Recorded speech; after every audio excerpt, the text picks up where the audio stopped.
So we just went through Nintendo's financial report and we saw that the Switch 2 sales were just absolutely phenomenal.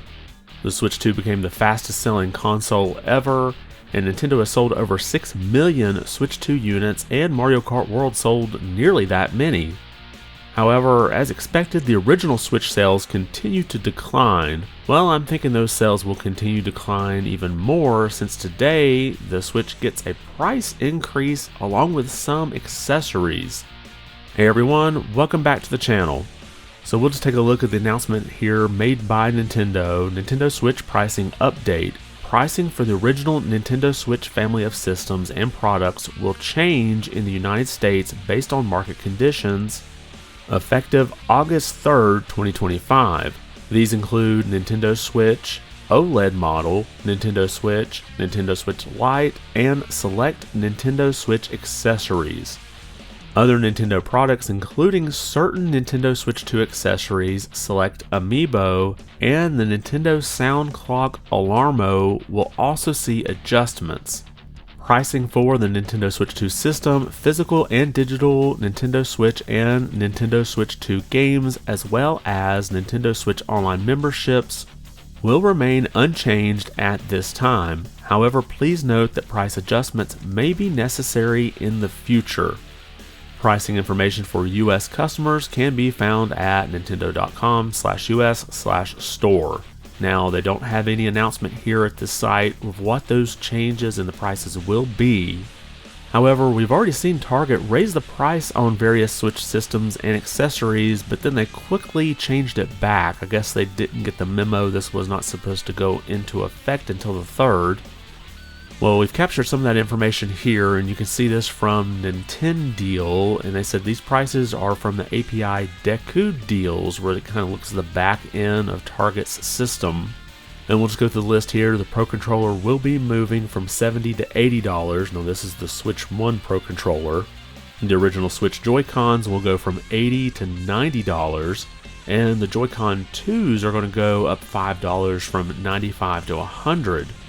The Joy-Con 2 straps will go from $14 to $15. The Switch 1 AC adapter will go from $30 to $35. The Joy-Con charging stand will go from $30 to $35.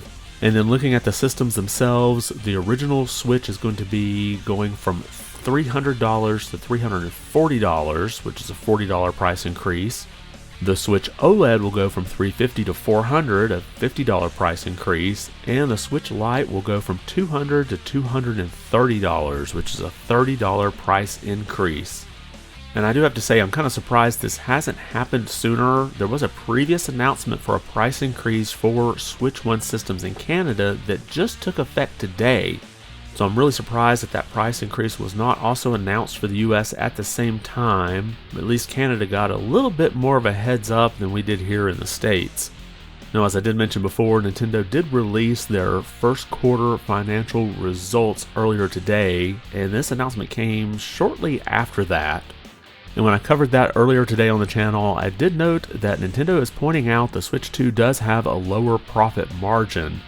So it kind of strikes me odd that they will now come in and raise the price of the device that's making more profit, but obviously they don't want to raise the price of the Switch 2 as they want to continue to get more of those units out into gamers' hands. And it seems to me like this might be Nintendo's way of just kind of recouping some of the profit that they're not getting on maybe the Switch 2. Because it seems like if this is just a matter of, well, the cost of our goods have gone up, it seems like that would also go up on the Switch 2, but yet they're not raising its price as well. And then another aspect about this that I'm wondering how it'll affect the market is the used Switch market. I'm sure a lot of people traded in their Switch over at like GameStop in order to make a down payment against the Switch 2. So I wonder if places like GameStop will raise the price of those used Switches as well. So it seems like if you are in the market to purchase a Switch, you probably want to do it today or tomorrow, especially if you're going to buy a new one. However, if you're looking to unload a Switch, you may be able to wait a day or two and ask a little more for it.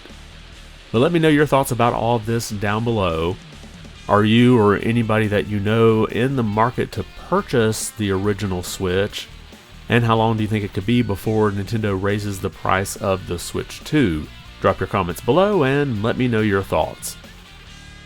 And if you liked the video, be sure to give it a thumbs up. And if you haven't subscribed yet, consider doing so. It really does help the channel out quite a bit. I want to thank you for watching and be good.